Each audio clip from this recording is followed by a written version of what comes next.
வணக்கம் மக்களே.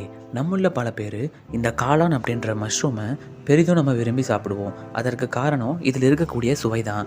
காளானில் பல வகை இருந்தாலும் லீஃப் காளான், பட்டன் காளான் அப்படின்னு சொல்கிற இந்த 2 வகை மிகவும் சுவையில் தான் இருக்கும்.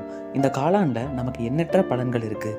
அதிக புரதச்சத்து, வைட்டமின், பொட்டாசியம், மெக்னீஷியம், அயன் அப்படின்ற பல சத்துக்கள் இந்த காளானில் இருக்குது. இந்த காளான் நம்ம தினந்தோறும் சாப்பிட்றதுனால இதய பிரச்சனை உள்ளவங்க, இதயத்துக்கு போகிற இரத்த குழாயை மேம்படுத்தணும்னு நினைக்கிறவங்க இந்த காளானை அதிகமாக சாப்பிட்லாம். அதே மாதிரி இந்த காளான் டயபெட்டிக்ஸ் பேஷண்ட் இருக்கிறவங்களுக்கு சர்க்கரையினுடைய குளுக்கோஸ் லெவலை கட்டுப்படுத்தவும், சர்க்கரை அளவை சீராக அமைக்கவும் இந்த காளான் நமக்கு பயன்படுது.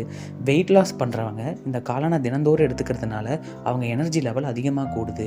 ப்ரெக்னென்ட் லேடிஸும் இந்த காளானை அதிகமாக சாப்பிட்றதுனால அவங்களுக்கான சத்துக்கள் இதில் நிறையவே கிடைக்குது. இதே மாதிரி இந்த காளானை பிறந்த குழந்தைகள் இருந்து எல்லாருமே எடுத்துக்கிறதுனால நமக்கு பெரும்பாலும் சத்துக்கள் நமக்கு கிடைக்குது.